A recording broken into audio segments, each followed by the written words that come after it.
ದೆಹಲಿಯ ಜಂತರ್ ಮಂತರ್ನಲ್ಲಿ ನಡೆದ ವಿದ್ಯಾರ್ಥಿಗಳ ಪ್ರತಿಭಟನೆಯಲ್ಲಿ ಪೊಲೀಸ್ ಸಮವಸ್ತ್ರ ಧರಿಸಿ ನುಸುಳಿ ಗಲಭೆ ಸೃಷ್ಟಿಸಲು ಸಂಚು ರೂಪಿಸಿದ ಆರೋಪದ ಮೇಲೆ ಶಂಕಿತ ಜೈಷ್ ಎ ಮೊಹಮ್ಮದ್ ಸದಸ್ಯರನ್ನ ಪಶ್ಚಿಮ ಬಂಗಾಳದ ವಿಶೇಷ ಕಾರ್ಯಪಡೆ ಬಂಧಿಸಿದೆ. ಬಂಧಿತನನ್ನ ಮೊಹಮ್ಮದ್ ಹಮೀಮ್ ಮೊಂಡಲ್ ಅಂತ ಗುರುತಿಸಲಾಗಿದ್ದು, ಶುಕ್ರವಾರ ಬಂಧಿಸಿದ ಬಳಿಕ ಶನಿವಾರ ವಿಚಾರಣೆಗಾಗಿ ಕೋಲ್ಕತ್ತಾಗೆ ಕರೆತರಲಾಗಿದೆ. ಪಾಕಿಸ್ತಾನ ಮೂಲದ ಹ್ಯಾಂಡ್ಲರ್ಗಳ ಸಂಪರ್ಕದಲ್ಲಿದ್ದ ಮೊಂಡಲ್ ಅವರ ಸೂಚನೆಯಂತೆ ಕಾರ್ಯನಿರ್ವಹಿಸುತ್ತಿದ್ದ ಅಂತ ಎಸ್ಟಿಎಫ್ ಅಧಿಕಾರಿ ಗೌರವ್ ಶರ್ಮಾ ತಿಳಿಸಿದ್ದಾರೆ. ಪಶ್ಚಿಮ ಬಂಗಾಳದ ಮುಖ್ಯಮಂತ್ರಿ ಸುವೇಂದು ಅಧಿಕಾರಿ ಅವರ ಚಲನವಲನಗಳ ಮೇಲೆ ನಿಗಾ ಇಡುವುದಾಗಿ ಭದ್ರತಾ ಇಲ್ಲದ ಸ್ಥಳಗಳ ಮಾಹಿತಿ ಸಂಗ್ರಹಿಸುವಂತೆ ಮೊಂಡಲ್ಗೆ ಸೂಚಿಸಲಾಗಿತ್ತು ಎನ್ನಲಾಗಿದೆ. ಹಲವು ಪೊಲೀಸ್ ಅಧಿಕಾರಿಗಳು ಹಾಗೂ ರಾಜಕಾರಣಿಗಳು ಈ ಜಾಲದ ಗುರಿಯಾಗಿದ್ರು ಅಂತ ತನಿಖಾಧಿಕಾರಿಗಳು ಇದೇ ತಿಳಿಸಿದ್ದಾರೆ. ಇದೇ ಪ್ರಕರಣಕ್ಕೆ ಸಂಬಂಧಪಟ್ಟಂತೆ ಮೊಂಡಲ್ನ ಪ್ರೇಯಸಿ ಎನ್ನಲಾದ ಅರ್ಪಿತಾ ಸರ್ಕಾರ್ ಅವರನ್ನ ಕೂಡ ಎಸ್ಟಿಎಫ್ ಬಂಧಿಸಿದೆ. ಪಶ್ಚಿಮ ಬಂಗಾಳದ ಸಚಿವರೊಬ್ಬರ ಪುತ್ರನನ್ನ ಹನಿ ಟ್ರ್ಯಾಪ್ಗೆ ಸಿಲುಕಿಸಿ ಅಪಹರಿಸಿ ಹಣ ವಸೂಲಿ ಮಾಡಲು ಸಂಚು ರೂಪಿಸಿದ್ರು ಎನ್ನಲಾಗಿದೆ. ಪಾಕಿಸ್ತಾನ ಮೂಲದ ಶಹಜಾದ್ ಭಟ್ಟಿ ಗ್ಯಾಂಗ್ನ ಹ್ಯಾಂಡ್ಲರ್ಗಳ ಸೂಚನೆಯಂತೆ ಪ್ರಭಾವಿ ವ್ಯಕ್ತಿಗಳೊಂದಿಗೆ ನಿಕಟ ಸಂಪರ್ಕ ಬೆಳೆಸಿ ಸೂಕ್ಷ್ಮ ಮಾಹಿತಿ ಸಂಗ್ರಹಿಸುವ ಯೋಜನೆ ರೂಪಿಸಲಾಗಿತ್ತು ಅಂತ ಅಧಿಕಾರಿಗಳು ಹೇಳಿದ್ದಾರೆ. ಬಂಧಿತರಿಂದ ಬ್ರಿಟನ್ ಮತ್ತು ಮೆಕ್ಸಿಕೋದ ಅಂತಾರಾಷ್ಟ್ರೀಯ ಸಿಮ್ ಕಾರ್ಡ್ಗಳು ವಶಪಡಿಸಿಕೊಳ್ಳಲಾಗಿದೆ.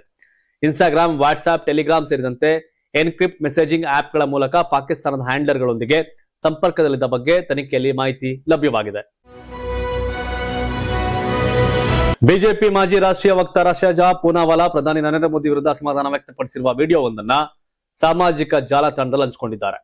ಪ್ರಧಾನಿ ಮೋದಿ 12 ವರ್ಷ ಅಧಿಕಾರದಲ್ಲಿದ್ದರೂ ಸರ್ವಾಧಿಕಾರಿಯಾಗಿಲ್ಲ ಅಂತ ವ್ಯಂಗ್ಯವಾಗಿ ಟೀಕಿಸಿರುವ ಅವರು ಕಾಂಗ್ರೆಸ್ ಹಾಗೂ ರಾಹುಲ್ ಗಾಂಧಿ ವಿರುದ್ಧವೂ ವಾಗ್ದಾಳಿ ನಡೆಸಿದ್ದಾರೆ.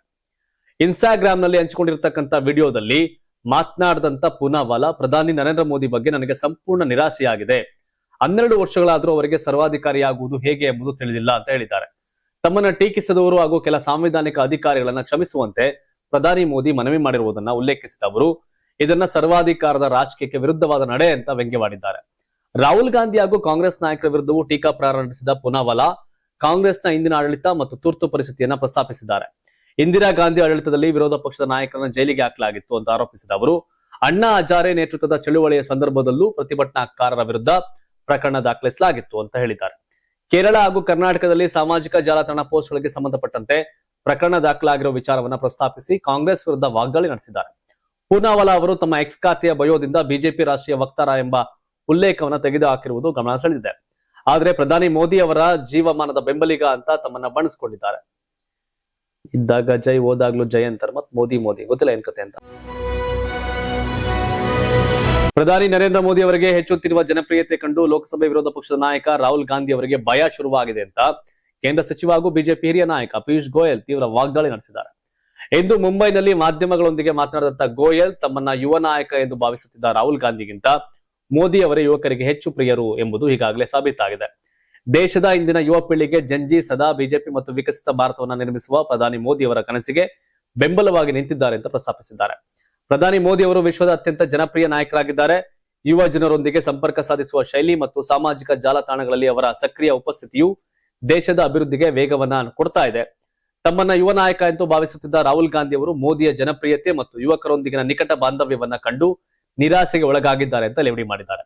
ಇತ್ತೀಚೆಗೆ ಜಂತರ್ ಮಂತರ್ನಲ್ಲಿ ನಡೆದ ವಿದ್ಯಾರ್ಥಿಗಳ ಪ್ರತಿಭಟನೆ ಹಾಗೂ ಧರ್ಮೇಂದ್ರ ಪ್ರಧಾನ್ ಅವರ ರಾಜೀನಾಮೆ ಕುರಿತ ಪ್ರಶ್ನೆಗಳಿಗೆ ಉತ್ತರಿಸಿದಂತ ಗೋಯಲ್, ಪರೀಕ್ಷಾ ಪ್ರಶ್ನೆ ಪತ್ರಿಕೆ ಸೋರಿಕೆ ತಡೆಯಲು ಮೋದಿ ಸರ್ಕಾರ ಕಠಿಣ ಕಾನೂನನ್ನ ಜಾರಿಗೆ ತಂದಿದೆ ಅಂತ ಸಮರ್ಥಿಸಿಕೊಂಡಿದ್ದಾರೆ. 2010-11ರಲ್ಲೇ ಕಾಂಗ್ರೆಸ್ ನೇತೃತ್ವದ ಯುಪಿಎ ಸರ್ಕಾರ ಪರೀಕ್ಷಾ ಅಕ್ರಮ ತಡೆಗೆ ಕಾನೂನು ತರೋಕೆ ಯೋಚಿಸಿತ್ತು. ಆದ್ರೆ ಅದನ್ನ ಜಾರಿಗೆ ತರುವ ಧೈರ್ಯ ಅವರಿಗಿರಲಿಲ್ಲ. ಆದ್ರೆ ಮೋದಿ ನೇತೃತ್ವದ ಎನ್ಡಿಎ ಸರ್ಕಾರ 2024ರಲ್ಲಿ ಕಠಿಣ ಕಾಯ್ದೆ ತಂದು 2026ರಲ್ಲಿ ಅದಕ್ಕೆ ತಿದ್ದುಪಡಿ ತರುವ ಮೂಲಕ ಇನ್ನಷ್ಟು ಬಿಗಿಗೊಳಿಸಿದೆ ಅಂತ ತಿಳಿಸಿದ್ರು. ಅಮೆರಿಕ ಅಧ್ಯಕ್ಷ ಡೊನಾಲ್ಡ್ ಟ್ರಂಪ್ ಅವರ ಸಾಮಾಜಿಕ ಜಾಲತಾಣದ ಪೋಸ್ಟ್ಗಳು ಷೇರು ಮಾರುಕಟ್ಟೆಯಲ್ಲಿ ತೀವ್ರ ಏರಿಳಿತಕ್ಕೆ ಕಾರಣವಾಗುತ್ತಿರುವ ನಡುವೆಯೇ ಇದೀಗ ಅದೇ ಪೋಸ್ಟ್ಗಳಿಂದ ಆದಾಯ ಗಳಿಸುವ ಹೊಸ ಸೇವೆಯನ್ನ Trump media and technology group ಆರಂಭಿಸಿದೆ. ಟ್ರಂಪ್ ಅವರ ಟ್ರೂತ್ ಸೋಷಿಯಲ್ ಮೀಡಿಯಾ ವೇದಿಕೆಯಲ್ಲಿ ಪ್ರಕಟವಾಗುವ ಪೋಸ್ಟ್ಗಳನ್ನ ಸಾಮಾನ್ಯ ಬಳಕೆದಾರರಿಗಿಂತ ಮುಂಚಿತವಾಗಿ ಪಡೆಯಲು ಚಂದಾದಾರಿಕೆ ಆಧಾರಿತ ಟ್ರೂತ್ ಎಪಿಐ ಸೇವೆ ಆರಂಭಿಸಲಾಗಿದೆ. ವಿಶೇಷವಾಗಿ ಷೇರು ಮಾರುಕಟ್ಟೆಯ ಮೇಲೆ ಪರಿಣಾಮ ಬೀರುವ ಪೋಸ್ಟ್ಗಳನ್ನ ರಿಯಲ್ ಟೈಮ್ ನಲ್ಲಿ ಟ್ರೇಡಿಂಗ್ ಸಂಸ್ಥೆಗಳಿಗೆ ತಲುಪಿಸುವುದು ಇದರ ಉದ್ದೇಶ. ಈ ಸೇವೆ ಪಡೆಯಲು ಟ್ರೇಡಿಂಗ್ ಸಂಸ್ಥೆಗಳು ಹಾಗೂ ಇತರ ಚಂದಾದಾರರು ತಿಂಗಳಿಗೆ $1,00,000 ಅಂದ್ರೆ ಸುಮಾರು $1,00,000 95 ಲಕ್ಷ ಪಾವತಿಸಬೇಕಿದೆ. ಹೀಗಾಗಿ ಸಾರ್ವಜನಿಕರಿಗೆ ಮಾಹಿತಿ ಲಭ್ಯವಾಗುವ ಮೊದಲೇ ಹಣ ಪಾವತಿಸಿದ ಸಂಸ್ಥೆಗಳಿಗೆ ಪ್ರಮುಖ ಪೋಸ್ಟ್ಗಳು ತಲುಪಲಿವೆ. ಟ್ರಂಪ್ ಅವರು ಟ್ರೂತ್ ಸೋಷಿಯಲ್ನ ಅತಿ ಪ್ರಮುಖ ಬಳಕೆದಾರರಾಗಿದ್ದು ಅವರ ಖಾತೆಗೆ 1.3 ಕೋಟಿಗೂ ಹೆಚ್ಚು ಫಾಲೋವರ್ಗಳಿದ್ದಾರೆ. ಸುಂಕ, ವಿದೇಶಾಂಗ ನೀತಿ ಸೇರಿದಂತೆ ಹಲವು ಪ್ರಮುಖ ನಿರ್ಧಾರಗಳನ್ನ ಅವರು ಇದೇ ವೇದಿಕೆಯಲ್ಲಿ ಪ್ರಕಟಿಸುತ್ತಾರೆ. ಹೀಗಾಗಿ ಅವರ ಪೋಸ್ಟ್ಗಳು ಷೇರು ಮಾರುಕಟ್ಟೆಯಲ್ಲಿ ತಕ್ಷಣದ ಪರಿಣಾಮ ಬೀರುವ ಸಾಧ್ಯತೆ ಇದೆ. ಇದೀಗ ಈ ಸೇವೆ ಇನ್ಸೈಡರ್ ಟ್ರೇಡಿಂಗ್ ಮತ್ತು ಮಾರುಕಟ್ಟೆ ಹಸ್ತಕ್ಷೇಪಕ್ಕೆ ಅವಕಾಶ ಮಾಡಿಕೊಡಬಹುದು ಎಂಬ ಆರೋಪ ಕೇಳಿಬಂದಿದೆ.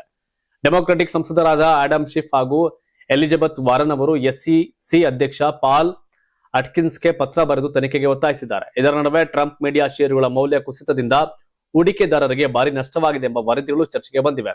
ಆದರೆ ಟ್ರಂಪ್ ಅವರ ವೈಯಕ್ತಿಕ ಆರ್ಥಿಕ ಲಾಭದ ವಿಚಾರವೂ ಇದೀಗ ವಿವಾದಕ್ಕೆ ಕಾರಣ ಆಗಿದೆ.